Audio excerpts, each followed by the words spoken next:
In the cold heart of day, I think it's blooming impractical. Or drive down the road to the lab to get your film processed. I'm not sure I miss that. I don't miss the drive to the lab now. Or the bloke putting stickers on the ones that are out of focus saying, oh, that's not very good. Well, exactly. And it's also that thing is, I said before, I no doubt is getting 36 pictures back and the exposure was wrong on all of them. I don't want to go that.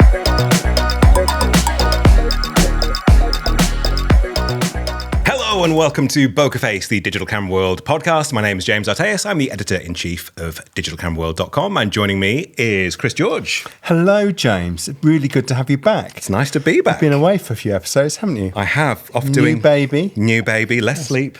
Very good. Lots of pictographs. Yeah. Taking lots of pictures? Far too many pictures, actually, especially the state of storage these days. Lots of pictures, but that's a good thing. I mean, parenting is a lot like photography, I find. You don't really know what you don't really know what you're doing. Yeah. There's lots of guidance and kind of like as long as everyone's having a nice time, it's fine. Cool. No one gets hurt. Well, while you've been away on paternity leave, there's been a lot of cameras being launched. There's been lots of cameras being launched. Have a few months with hardly any at the beginning of the year, and then suddenly they all came. All the buses come at once. At the same time as your baby. So absolutely, yes. Got plenty to talk about. It was a good time of year for lots of reasons. So in focus this week, we're going to be taking a look at the landscape of, I guess we're going to talk about why they may or may not be called this, screen-free cameras, Chris. Screen-free cameras. And gear up, we're going to talk about Canon's latest and slightly confusing video-shaped device, yes, the EOS R6 V. And then in troubleshooting, we're going to, or probably Chris is going to tell me, how best to handle white balance. Yes, good. We'll muddle through it, won't we? Yeah, we will. One way or t'other. As always, please do like, subscribe, comment, give us lots of feedback, tell us things you'd like us to troubleshoot and that sort of thing. Show notes below to the side, all that good stuff. And without further ado, let's get in focus. Okay, in focus this week, a genre of cameras that I find hard to really categorize. Maybe you can help me with this. I call these screen-free cameras because they're cameras without a screen. Yeah. They're kind of sort of throwback, very analog adjacent. Some of them are sort of patterned after disposable cameras. Yeah. So I guess, is screen-free kind of the best? Is that an accurate way to kind of... I suppose so. I mean, to me, it's all about the Camp Snap series, the original Camp Snap. Yeah. And they were launched because they were screen-free. Right. For the very reason, and something I didn't quite realise, because I don't have any American children, right, is that if you go to an American holiday camp, summer camp, then there's a screen ban. Exactly that. Screen-free appliances, phones, blah, blah, and also cameras. Yes. So, which kind of makes sense because some kids' cameras we've seen in the past have got games on and other things other than being able to see your pictures. So this company called Camp Snap produced it for that market, and we now have several models, and this is the latest. So that's the Camp Snap 2. Which is out this year. That's the Pro, which is the slightly more whizzy-bangy model. Yeah, it's a slightly better sensor and things a bit bigger, chunkier, a bit more retro, and I guess they defined the market, haven't they? They've been really trendy. I think they succeeded in that market with the children's market. Yes. They've also done really well in a kind of fashion-y type thing because they've been sold at Urban Outfitters, which I think is always a good. Well, it must be a fashion-y thing if it's sold at Urban Outfitters. Tells you what's a bit hip, doesn't it? Yeah, and I think they also, because they are at their hearts kind of digicams, we talked about being a smaller sensor, a lower cost proposition, very compatible with that trend that still exists of buying 2000 era digicams off eBay, old point and shoot cameras. They're also very affordable, which, as we always say, photography can be quite an expensive hobby. So having something that's $100 or less, maybe even gets you into that. Is compatible with the whole Fuji aesthetic, especially with this guy sort of being a trendy looking thing. Yes. So it feels like it. That's why I think it's hard to sort of put them in a box. They kind of tick a lot of different boxes. Yeah. So we got the Camp Snap, which is probably the most famous, the most ubiquitous, I guess. The one that I'm quite a fan of is this guy, which is called the Flashback, which is more patterned after a disposable camera. So again, it's ticking a different box again. Yeah. So of course, we all know disposables, long heritage of like great for weddings or kids on vacations and things, and maybe not the friendliest to the planet if that's something that's front and center in your mind. So you've got these lovely old things. They come with a roll of film in them. take a picture of your adventures, as we were just discussing. Still highly popular. Very, very 40 popular. years old, I think, almost exactly, aren't they? Yes. Disposable cameras, and still really popular despite us being in a digital age. Yeah. And, they're got relatively expensive, haven't they? Well, yeah, I was surprised. It's been a while since I bought one myself. Yeah. So a disposable camera these days, I mean, that one, it's the Ilford one.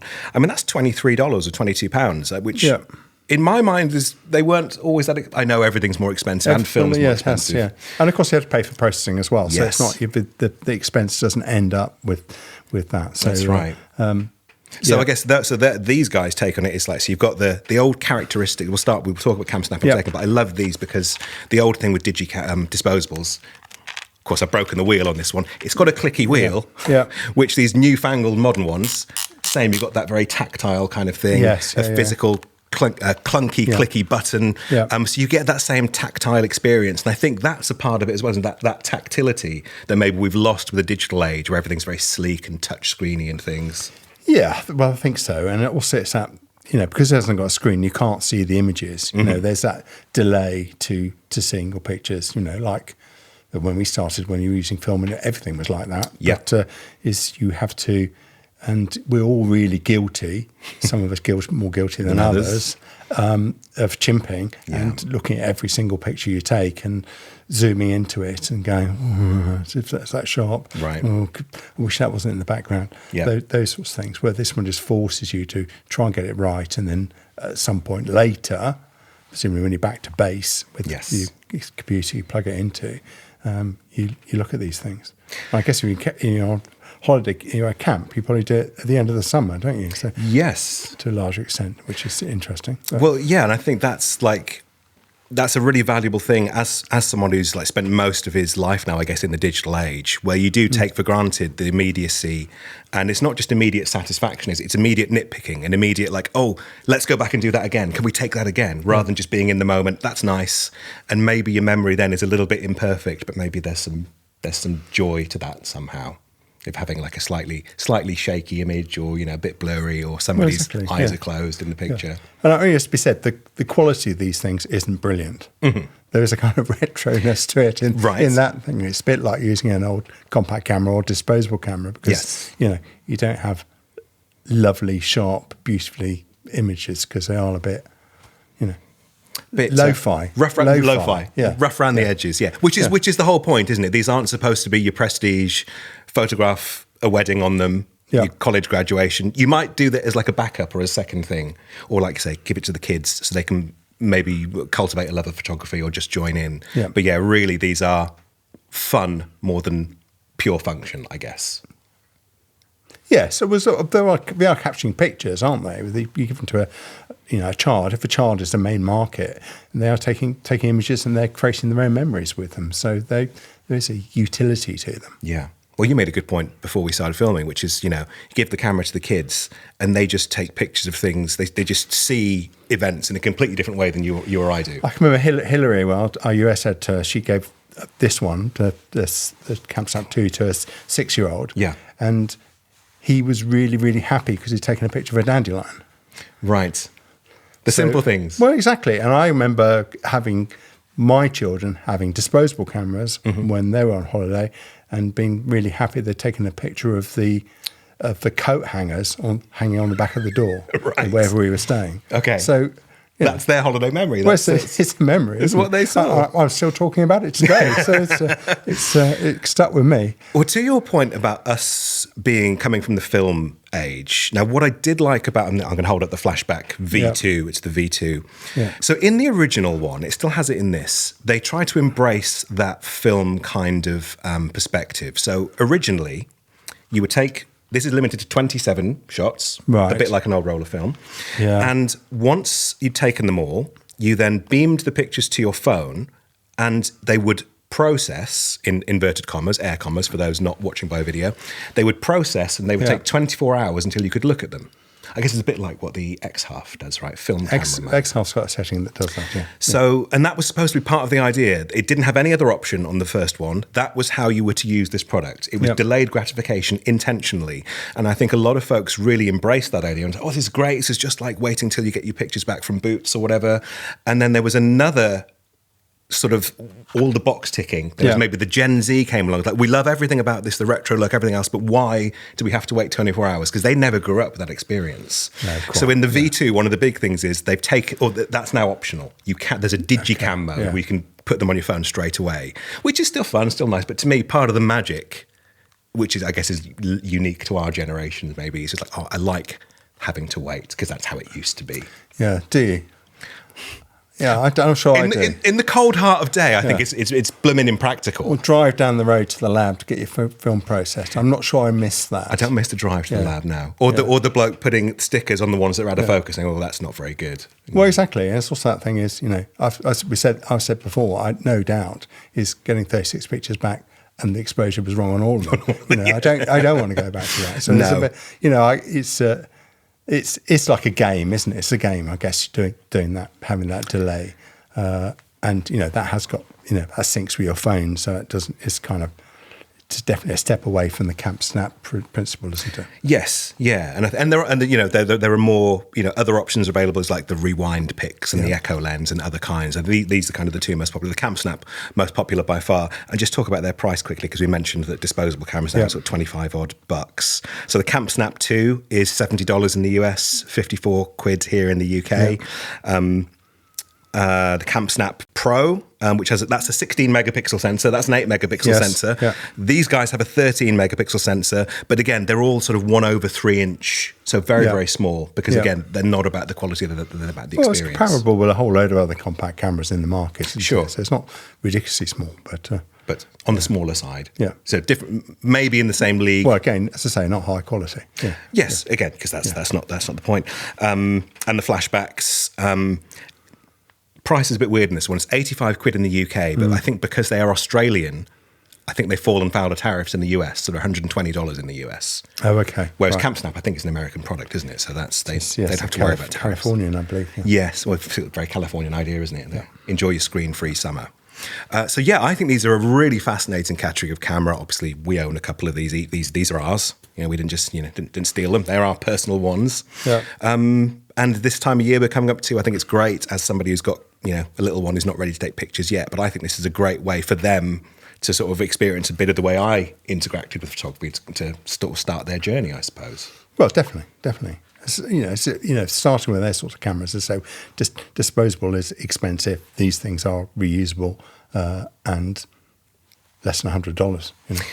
And I will also say, because I can hear a certain element, probably the younger audience, sort of saying, well, why would I use these? Why would I not have my phone? Which is very valid. Yeah. But also, as you alluded, the optics in these are kind of lo-fi. I mean, these ones actually use old disposable camera lenses. So rather than taking a digital image and then put all the filters and stuff, you just get that authentic, that aesthetic, I guess, that people really want these days. You get it straight out of camera. So it's, built-in filter, I suppose. And you get your film simulations, all sorts of stuff. Yeah, well, these have the Camp Snap 2 has added filters in, which weren't on the original, and there's a separate dial for it on the Pro. So, right.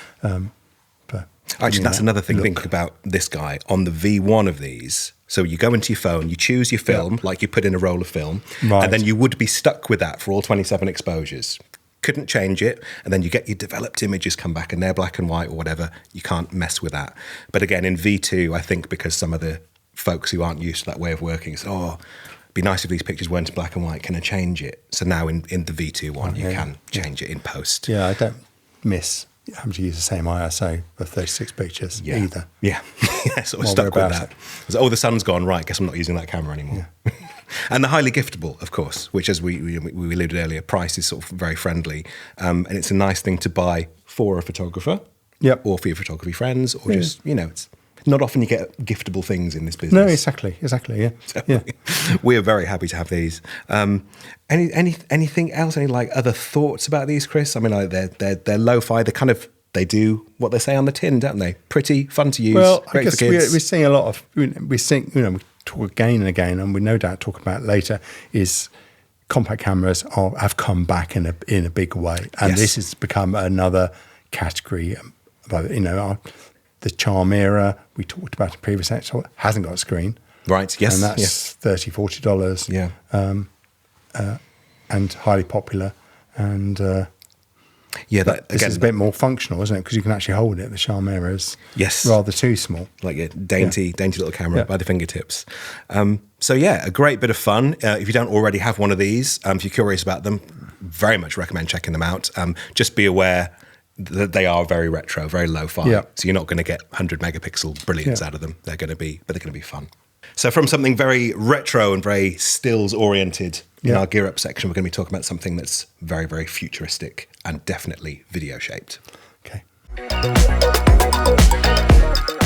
Okay, in Gear Up today, we have a very, very interesting and slightly, in some ways, confounding, but we're going to explain this, Chris. Yes. This is the Canon EOS R6 V.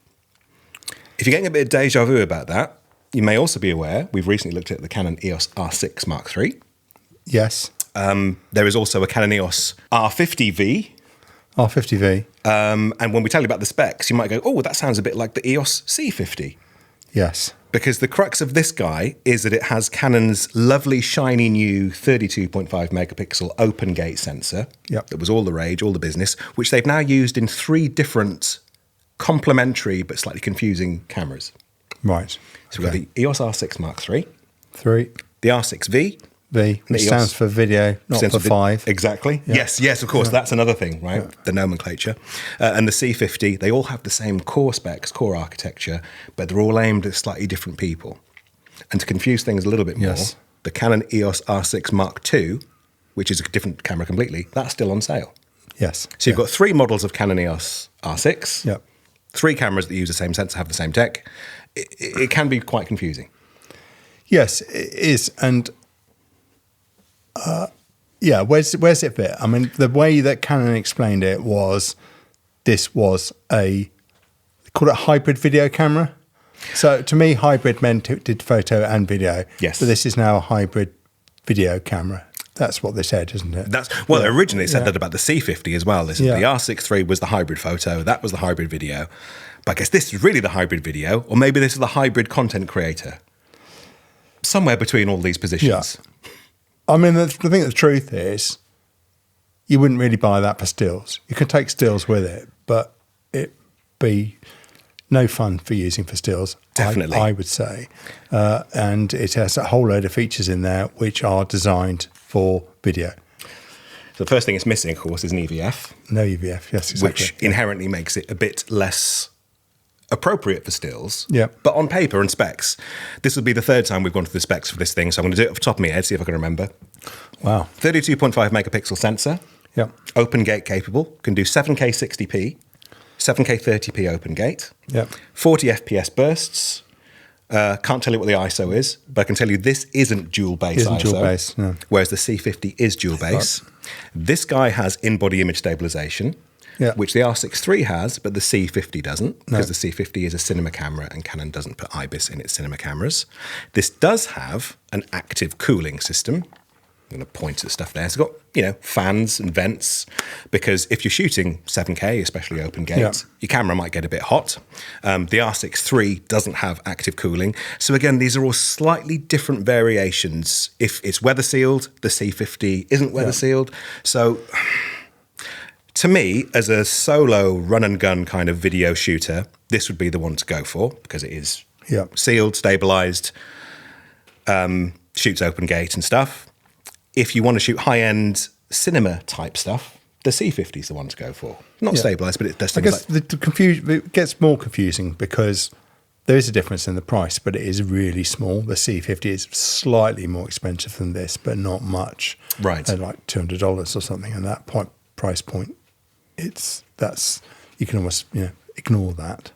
And so from that point of view, it is a real decision you've got to make whether you are, a serious cinema type person, right, or more a video vloggy type person, I guess is the thing. And then at that point, you've got to say, do I actually want this, which is quite a big investment? Right, yes. Or go for something like the R50 V, which is eminently affordable camera. Yeah. And is, like the baby little brother of this really, with an APS-C sensor. Yes. Yeah, right. So I think let's try and clear up the confusion. So if you want a 6 series, and again, we talked about this before, that the whole 6 series cameras used to be mid-range, and that's not mid-range by any any estimation. But so if you want a 6 series camera and you want to take photographs, the R6 Mark III is probably the one you want to go for. Yeah, even though they have the two. Yeah, save yourself some money. The 2's got a 24 megapixel sensor. They both shoot 40 frames a second, but yeah, much cheaper option. But out of these, if you want to choose between the latest ones, the R6 III is the best for stills. So really, like you say, if you're a video person, you're looking at the difference between this and the C50. And to me, the big difference is, apart from the image stabilization, the C50, because it's a proper cinema camera, supports anamorphic lenses. Yes. And it has things like shutter angle, which if you're into your big boy video, those can be quite important things to you. And if you're a solo content creator shooting for YouTube, you probably don't really care about anamorphic or shutter angle or those sorts of things. You just want a nice picture. Well, yeah, exactly. I think it's what ecosystem going to fit it into, isn't it? It's like the XLR mics, which you get with the C50. That's right. Which you don't with that. Quite no solution. Yeah. This guy launched with, or alongside, which is another part of the equation, is this new lens. So it's the RF 20-50 f4 LIS USM PZ. Yep. It's like I've never been away, Chris. All this top of my head. Look. Very good. Very good. The important bit of all that is the PZ, the power zoom bit. Power zoom. So this is not a new thing for Canon, but this is the first one with a power zoom built in that's full frame. That's right. Look at you, got all the facts. Yeah, so the R50 V launched with a power zoom lens, which was obviously for the RFS, so the APS-C sized sensor, which was integrated. So the idea being, it won't do anything here because this lens is all internal zoom. But the idea is we've got this rocker switch on the front, which is the power zoom. So you can get sort of very smooth pushes and pulls without neading somebody to do that for you. Yeah, I know exactly. And zooming while you're videoing isn't a good thing, but sometimes it is necessary. And if you do it really slowly, it isn't annoying for the viewer. Yes. And actually, this does it really slowly and really nicely. Yeah, yeah. And you can sort of change the degree to which, or the speed at which things zoom in and out, which again... Creep zoom, they call it. Look at you with your technology. Yeah. Proper, you sound like a C50 man to me with all your specs. And again, that's a weather sealed lens, which the R50 V and its kit lens, the RFS 14-30, I want to say, was not a weather seal system. So yeah, you are looking at this camera not as a standalone thing. It's this versus the R6 III. That's stills, that's easy. This versus the C50, that's cinema. That's a bit clever. Yeah. Compare it to the R50 V, which is same but smaller and a bit more affordable, I think, essentially. Yes. APS-C. Still does lots of clever things. You can stream with it 4K 30p. One of the things I like about it is when you're filming, turn the camera vertically. Yes. The UI sort of spins, so you get a vertical readout. It's designed for vertical use, isn't it? Exactly. Tripod mount on the bottom. Yeah. Do we want to argue about open gate again? Whether we think it's an important thing? Yes, let's argue about it. I'm going to say yes, it's important, James. Right. I mean, I agree. Going to say it's not. I think it is, but I think people think it's and it is a cheat code. Yeah. But when you're shooting, because we filmed a live podcast on this at the photography show, and we filmed it in 7K 30p open gate. The idea being we could replace 1, 2, 3 cameras with one camera in the middle, cut in, cut out, all of that. And the file was like over 100 gigabytes to the point where we're at the show. I didn't have 100 gig free on my laptop. I had to delete a bunch of stuff so we could transfer. So OpenGate's brilliant, but as a workflow thing, you really have to need it because otherwise you might bump into things you didn't expect because you are reading the whole sensor area. Yeah, but you need it because people now output horizontal and vertical video. Absolutely. If you're buying that type of camera, then you are going to be in that scenario, aren't you? Absolutely. People are going to want a TikTok version of the video that you're shooting. Yeah. Put it simply. So yes, yeah. So again, for anyone who's not familiar with OpenGate, you have your sensor. Usually you record 16:9 as a video strip. OpenGate records the whole sensor readouts. Then in post, you can crop it vertically for TikTok, horizontally for YouTube. You can have weird aspect ratios like 1.85:1 if you want to shoot something in CinemaScope. Well, because I think we disagreed, didn't we? Because about the V1, which is a video-centric compact camera in this new, ever-growing V range from Canon. Yeah. As, I said that should have had open gate because it doesn't really matter if it's, it's $1,000 camera, it should still have it because the people who are using that will come into that scenario. That audience wants, yes. I think I probably agree with you on that point. And we should also mention, as you've just alluded, so in addition to being a member of the R6 family, it's also a member of this new RV family, which includes the R50 and this guy, which by extension is a member of the V series sort of umbrella family, which includes the PowerShot V1 and PowerShot V10. So it feels like, I don't know if you'll disagree with me or not on this, Canon's nomenclature, their product line, is getting quite cluttered. It's feeling, once upon a time, I think with the R system, it was really clean.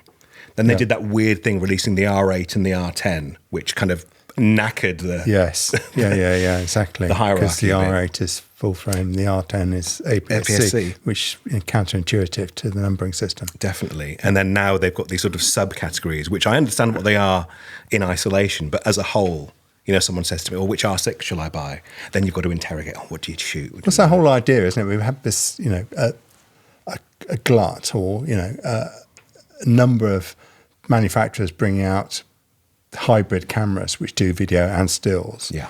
And now we've got ones which have a V rating from Canon, which means, they're hybrid, but actually they're for video.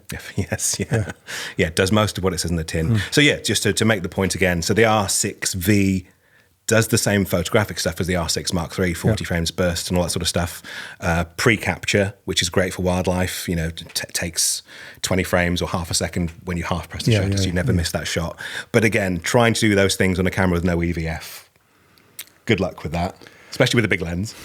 Well, you know, you can always plug in a monitor and, you know, you've got a screen on it. It is very true. Possible. It's just, it doesn't help you, does it? No, less than optimum. Not, you know, wildlife in the field. No. You really got to shoot it like you're doing broadcast wildlife. You have to do it in that same, you know, measured way. You know, with an anchored point, and which, you know, some wildlife is. You're in a fixed position in a hide, or staking out some wild, you know, bird or something. You know, you are in that position to be able to do that. Yeah. So this will be the one. You're primarily going to go out and video some wildlife, get some lovely footage, and you might want a couple of stills for your thumbnail or for your collection or whatever. Whereas the R6 would be, I want to go out and shoot some photographs of wildlife and a bit of video as a Brucey bonus, if that's what I like. Yes, I think that's fair enough. That's a fair. Yeah. That's how James. I just worry that it's very confusing for people going into the store and choosing between these cameras, because the differences are quite subtle. Well, they need explain. The whole point of this section is, right, because they are so confusing. That's why we're here. That's why we're here.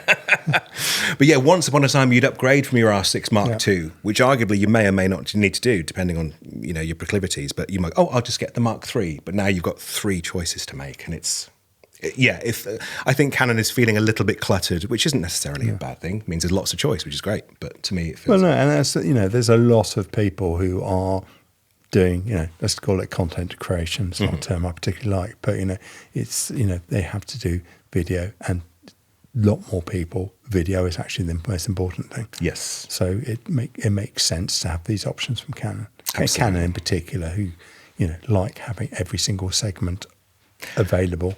Absolutely. In their range. So. Yeah, you're right. And I think, I mean, we haven't talked about the EVF or lack of EVF that much, but I know there are certain among us who are like, well, even though it's a hybrid, it should have an EVF. But again, generationally, I think a lot of younger folks buying these cameras probably never use the EVF. They're so used to shooting off the rear screen. And we've talked to our video team before about EVFs on video cameras, like who uses that? They shoot indoors all the time. We have a What do you do when you shoot outside? They don't know what sunlight is. We've all got a vitamin D deficiency. The R6 V, it's going to cost you £2,400 based in the UK, $2,500 in the US. A great camera. We've used it a lot. I might have sounded a bit like a negative Nancy, but it's just the confusion of the product line, I think. I think if you know this is what you need. Basically, this is Canon's Sony FX3 killer.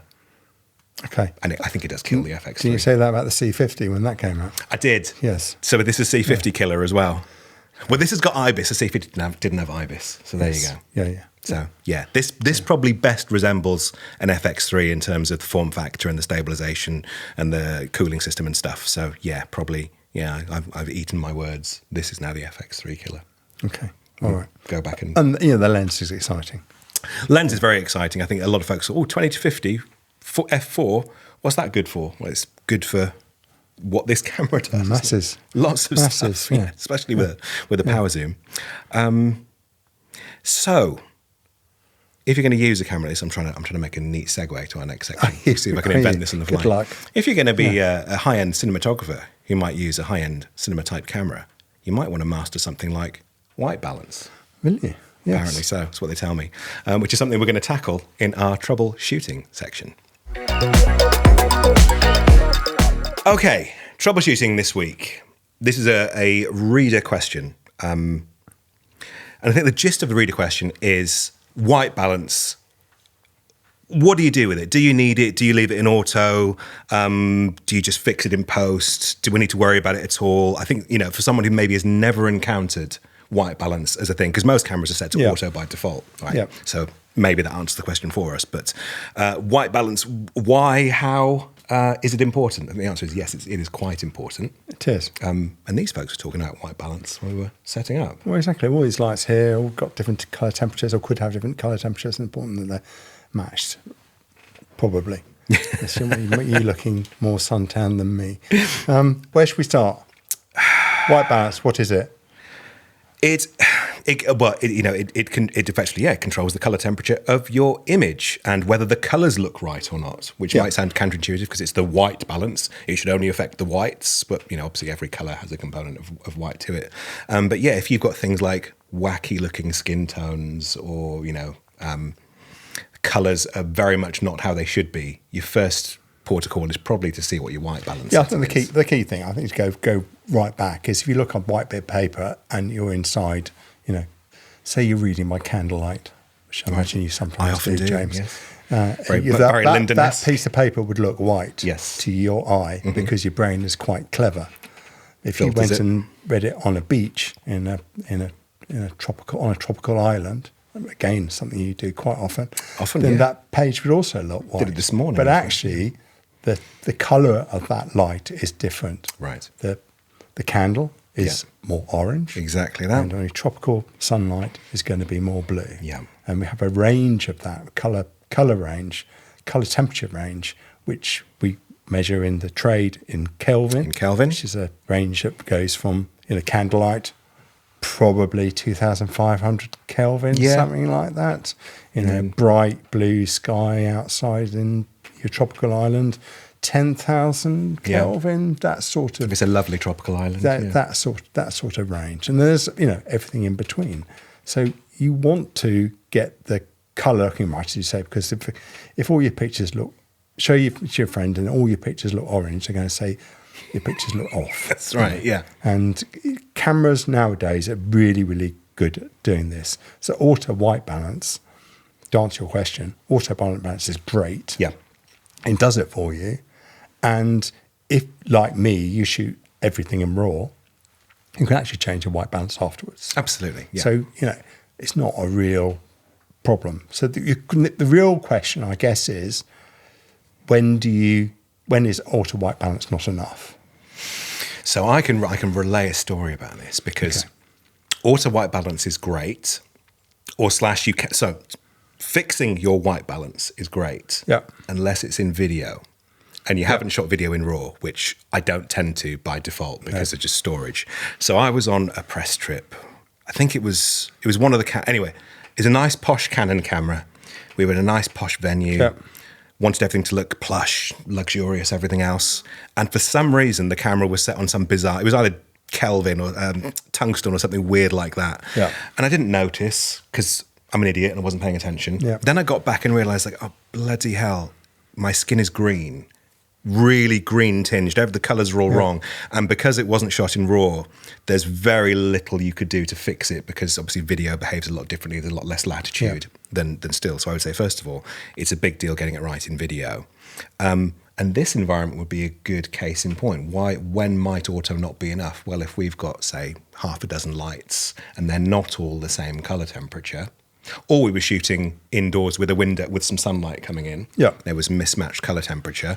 The camera usually does a pretty good job of detecting the dominant source, but it can occasionally get a bit confused, and you look at the results and go, "Ooh." Well, mixed lighting, as we would call it, is a classic example where you might want to do your white balance manually because you are, you're lit by the indoor lights, right? But you've also got light coming in from outdoors, yes, and that may be more orange or more blue, depending on the time of day and the lighting situations. So, and therefore your windows will look blue. But which which part of the scene do you want to set the white balance for? Right. And the answer is probably the face of the person you're taking the picture of, or recording. Yeah, probably. Yeah, usually. Yeah, but, the subject. So I think mixed lighting is probably the number one thing. Is where it is, and I think to get technical, most lighting is mixed. If you're outdoor, you are always lit by the light direction, but you've got light bouncing off other sources or being diffused by clouds, which is going to be a bluer light than direct sunlight. Yeah. So there's always a bit of a mix in all lighting, and therefore the white balance you choose is a kind of compromise. So what's the best one for that scenario? So mixed lighting is one. I think there's another one where it's kind of an editing thing. If you're doing a studio shoot and you're changing lights and you're moving things around and you're shooting, let's say 1,000 pictures in the day, and you don't want the auto white balance to change the setting for every single shot or have that possibility, because actually you want to bulk edit them. And if you choose the white balance in editing afterwards, if it isn't right, whatever, you can change everything at once. Yeah. No, I can speak to that. In my previous life, the company I worked for, we used to photograph one of the big high street retailers. We would photograph their year's catalogue of clothing. And so and of course, clothing's going to change colour, which is the camera's going to reinterpret based on everything in the scene. And when you come to edit, 1,000 odd pictures, and you realise between any three of them, the white balance is doing this, that, and the other, and you've got to manually do everything. You never make that mistake twice. Precise colour is important. I mean, that clothing type shoot is a great example, but another one might be you're photographing close-ups of flowers in your garden. Yes, yeah. And, if you're photographing a yellow flower, the auto white balance may be confused and give you a different yellow than the one you actually see. Quite, yeah. And then you're in editing, is trying to change the white balance to make it look like you think it looked like, which is, it's hard work and time consuming. When if you just fix the white balance and you can hopefully get it that right, but also you can change them all in sync. So that's quite useful for editing point of view. I think so. And again, it's what's the purpose of the photographs you're taking, because if you're trying to document, say flowers is a good example, if you're recording them for accuracy's sake, the colour's quite significant. If you're just taking a pretty macro picture for your phone or to print and put on the wall, the colour authenticity probably isn't that big a deal as long as the picture looks right. Yeah, exactly. You want that rose, and you could actually change the colour, couldn't you, to suit what your artistic thing. Of course. I think that's the other thing, is white balance is another artistic tool. Definitely. There are reasons where you might want your pictures look bluer because they want to make it, make the place look, harsher, more gritty or whatever, or warmer because you want to make people look slightly healthier. That kind of thing. And we used to do that in the days of film. You choose a stock depending on what kind of skin tones you wanted from it. And white balance is one of the tools that allows you to manipulate that. Yeah, skin tones is an interesting point, isn't it? Because as we've mentioned before, a lot of the original camera calibration was done based on Caucasian skin, white skin, and as you try and take a picture of a non-white person, your camera might behave in a way that's quite unexpected. So making sure that the things at the white balance are correct is very important for that reason. You can misuse or creatively misuse, to your point, different settings. So you can set the camera for daylight or set it for tungsten, and then use lights that are the opposite of that to get really funky, creative, editorially kind of effects. But so I guess, I think I know your answer, but I'm going to ask you anyway. Would you ever recommend taking your camera off auto? Is there like a proper good reason for doing that? Well, I think it's in those situations. You're in the studio, you're taking a series of shots, having that for consistent colour temperature.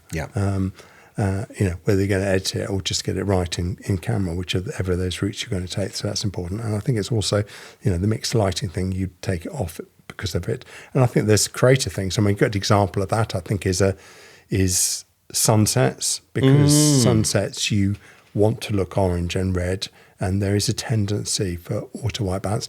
A lot of modern auto white balances have got better because they kind of can recognise it's a sunset somehow. But all the same, you're making leaving that decision. And actually, probably what you want is that sunset to look slightly more spectacular than it was in reality, not less so. Right, yeah. So you set the white balance, and actually you can set the white balance to make it look a stronger sunset. More spectacular. More hyper real, I guess. What about as just like a regular punter? Because I know folks who've come a cropper who've the sort of folks that get the camera, they set up, play with all the settings. Oh, today I'm going to do this. I'm going to go to the beach and take pictures. I'm going to put it on, the outdoor, the daylight, or the cloudy setting, or whatever. Yeah. Will invariably forget. They go indoors after coming to the beach, or whatever, and realise all the pictures are all over the place. Yes. So it can trip newcomers up, I think. Well, absolutely, all seasoned professionals. Absolutely. So it's your example you gave earlier. Yeah. It's you can leave it there, and that it could be a good reason to say leave it in auto, unless you got a real specific reason why you want them to put it into manual. Either on a there's two ways of doing it, isn't it? You can actually set the Kelvin value, or you can actually take a reading off a white bit of paper, or neutral coloured, non-coloured, neutral piece of paper. You know what I mean? So you can take it from that, and use that as your reading. So, but it has. I think for me, it's a specific situation. Yeah, video is very important. Such as here, doing this whole thing. We don't want the colour to change. Probably quite important here, isn't it? Yeah. And also there's lots of situations where you want to make the whole editing process easier, not more difficult. Yeah. And I guess to illustrate for anyone watching or listening who might not know what incorrect white balance looks like, if this is all completely foreign to you, I think everyone in this day and age has been on a Zoom meeting or a video call, and somebody is just really yellow because their artificial lighting in their room is horrible yellow lighting, and the laptop camera, the webcam or whatever is just recording it like it is. Yeah, the white balance on your webcam is probably not very good. Exactly that, and you think that's what bad white balance or incorrect white balance looks like. Yeah. And those folks probably aren't making a creative choice, are they? Well, no, exactly. Just trying to get to the end of the meeting. Just trying to survive and get through. I think that's a pretty comprehensive chat about white balance. Mostly leave it in auto unless you've got a reason not to, I think. Well, yes, you know the reason. I think the key thing is you should know about white balance, because it is actually part of the creative tools. Yes. And lighting is different, and learning the characteristics of lighting will help you to become a better photographer. Absolutely. Yeah, I think there's a lot of elements like that in photography, aren't there? And indeed videography, where it's good to know about them, even if you don't mess with them that much, because at such time you might realise, oh, that's what's going on in that. Yeah. So, know about it. You don't necessarily have to fiddle with it. Okay, if there's anything you would like us to troubleshoot, or just hear James and Chris tell stories about when they got pictures wrong, please do send us an email in the links below, or leave us comments in the video, and we do read all of them, even if we don't reply to all of them. I think that's Mike's job now, is to reply to everybody. Yeah, Mike's. So if anyone's snotty, I'm going to blame it on Mike. Thank you very much for joining us this week. Thank you, Chris. Thank you. Joining us. Good to have you back. Thank you very much. It's good to be back. And we hope you will be back and F8 and be there for our next episode. Bye-bye.